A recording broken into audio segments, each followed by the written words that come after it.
Mark Doody here again with Andor episode 1. I'll tell you what I think at the end, right? So, starts off, we have Cassian walking through in the rain. He's heading to a brothel. So, walks through the streets. Now, it looks like Star Wars. It feels like Star Wars. So far, it's looking great. He enters the brothel. He orders a drink. And then basically the two guards are like, don't think about her. She's too woman for you or whatever. Okay. But anyway, a flat top haired woman comes out to Cassian and says, yo, how you doing? Are you looking for something special? Blah, blah, blah. Right?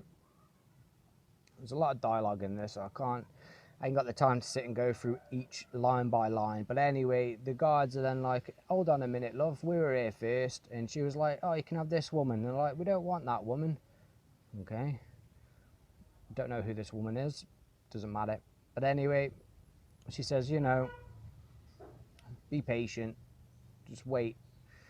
And she then looks at Cassian and is saying, are you looking for something special? And he's like, well, I'm after a girl. And she goes, you're not a husband or something, are you? And like, nah, I've not got a girlfriend. Don't worry about it. And then basically he goes, have you seen this Canary girl? And she's like, seriously, who are you? And basically he says, I'm looking for my sister. Because his sister is somehow works in a brothel. Which I ain't quite fully focused on that yet.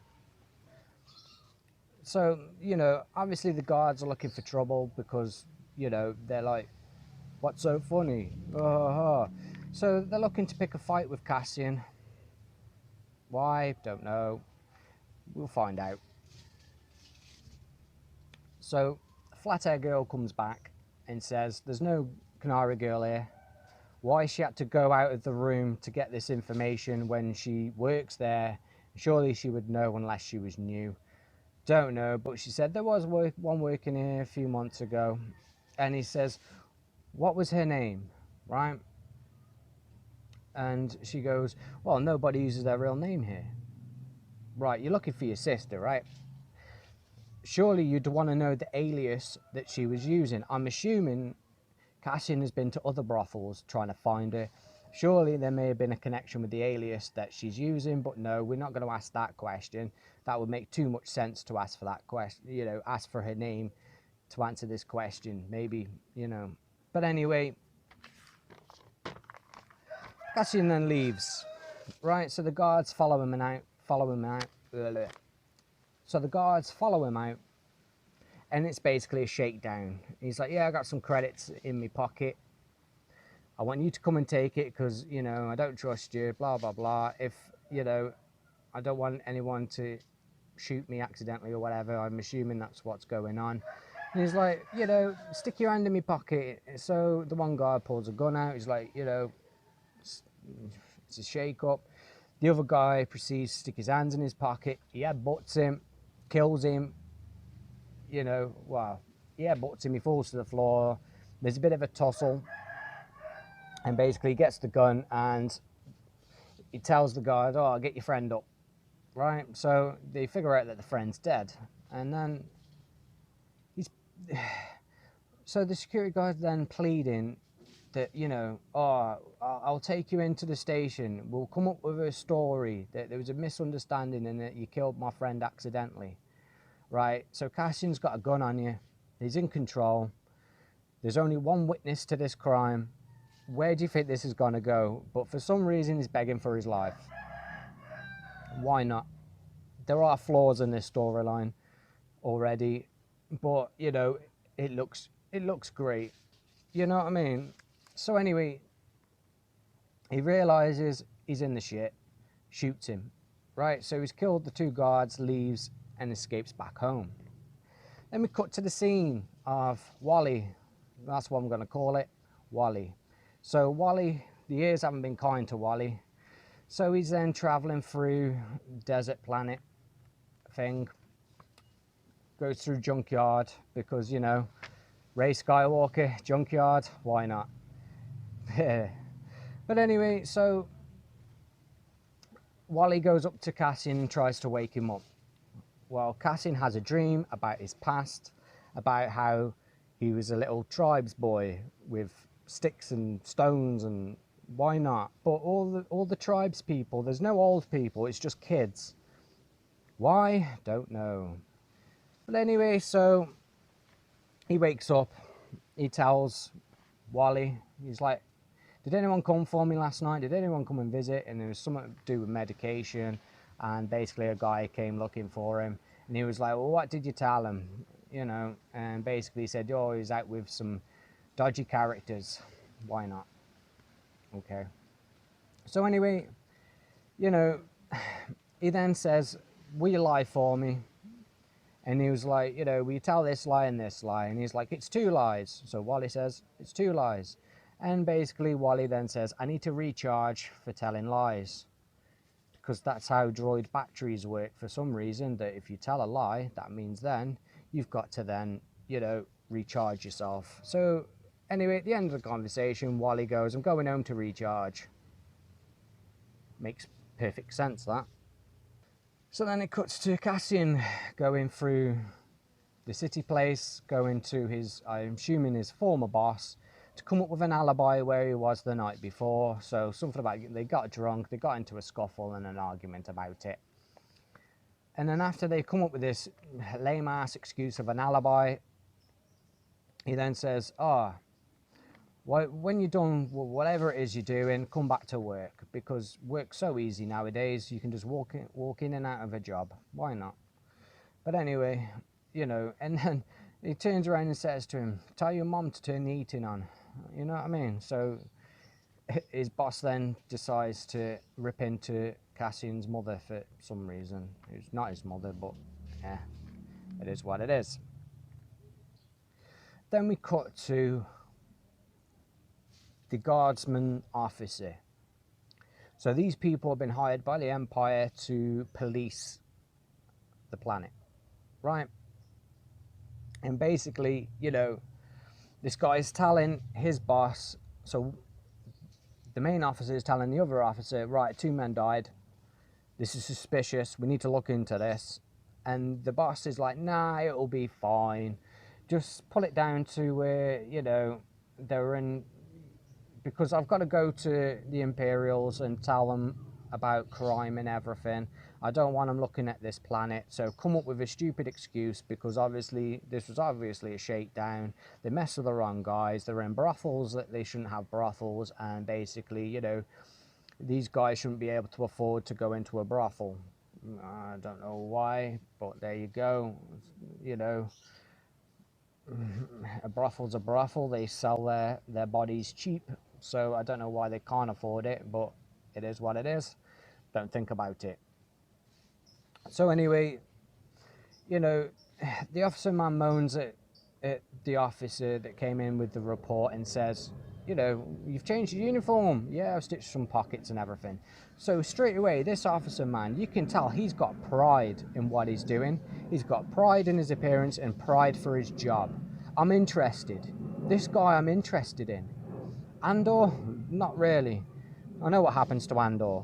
But anyway, don't think about that. So anyway, Cassian then goes to this mechanical woman, and she is stunning. Absolutely stunning. And he's like, yo, I need money now, right?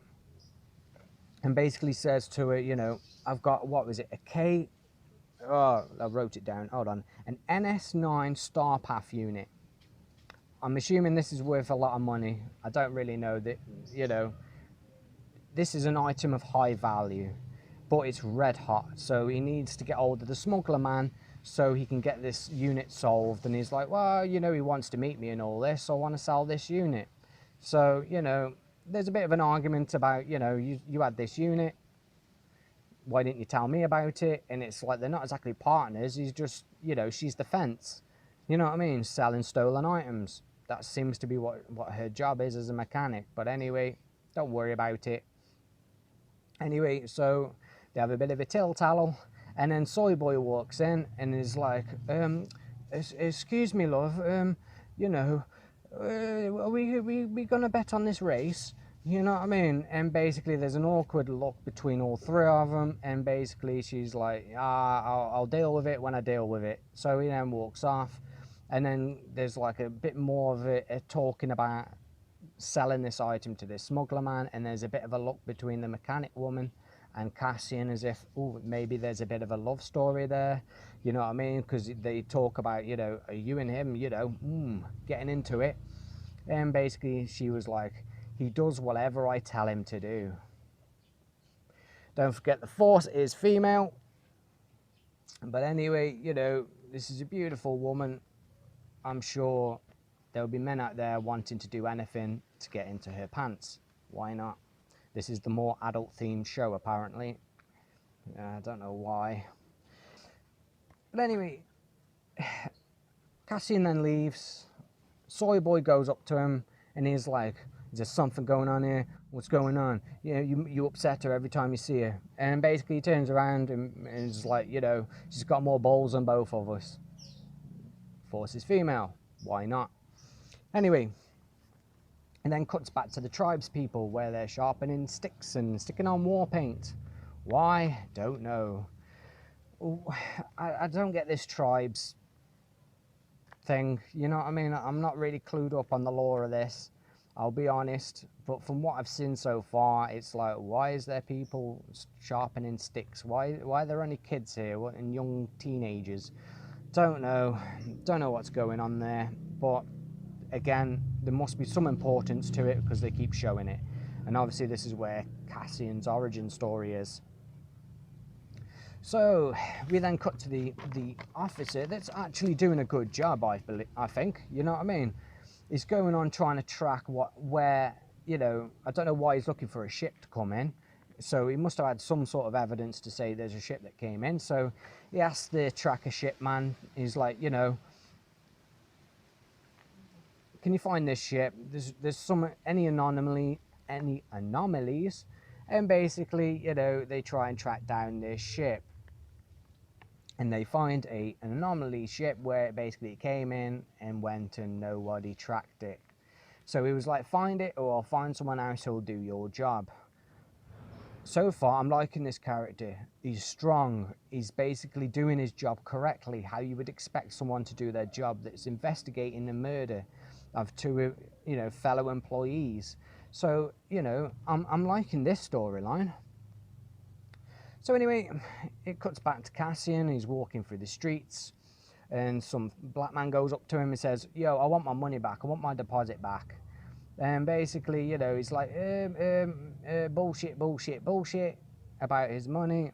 And, you know, to me, it feels like they're trying to do a Han Solo with Cassian Andor that basically is a lovable rogue. Anyway. So a big tall alien stands up behind him, which is like a really good friend of his for some reason, and he's like, oh, he paid me to stand here and look tough. Right, okay. So anyway, he doesn't get his money, he fobs him off and walks off. So then we get a scene where the mechanic then says to Soy Boy, right, I'm off. I've got to go and do something. And he's all suspicious because Cassian Andor's been there. So he's like all suspicious. Is he going to go and bump uglies with her? Don't know. So anyway, she leaves and she's walking through the streets. Soy Boy's following her. And lo and behold, some man carrying boxes crashes into him and he loses the trail. Was it planned? Don't know. So anyway, she then turns up to another scrapyard place where she works in a scrapyard place. So the scrapyards are all connected somehow. And she turns around and says to the guy, you know, I'm after this certain unit, which is their code for I need to make a phone call or send a message. So he's like, yeah, it's in the back, but you have to dig, wink, wink. So anyway, she goes into the back, she crawls to this thing, she climbs up a ladder, and it shows footage from underneath where it would show her arse and then completely black out the scene so you don't see her arse. We can't show anything like that, even though this woman is incredibly beautiful and would attract people to watch the show. But yeah, what do I know? I'm only a man. But anyway, then there's a scene where it looks down as she's climbing up this ladder, and then she gets the phone call thing. She picks it up and she sends this message by doing these bleep, bleep, bleep, and sends a message to, I'm assuming, the smuggling man, that she's got a really hot property that she's trying to fence. So then we go back into the... Sorry. So then we go back into the officer again, that walks into a room and everyone's like, oh, we're doing overtime. He's looking for something. You best be getting paid. Don't know why, but anyway, he walks in and he's like, have you found my ship? Have you found this canary?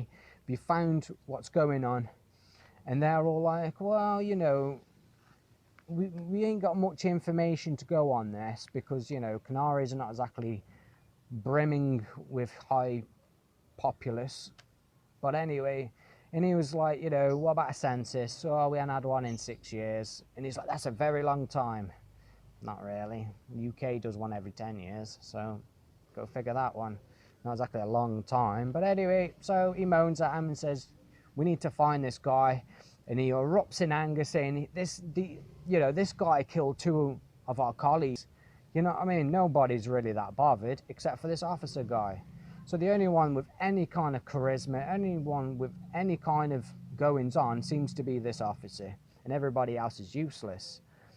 And if you watch the interviews of them talking about it, the one woman said, I work with a bunch of feeble, useless men, even though there was women in this as well.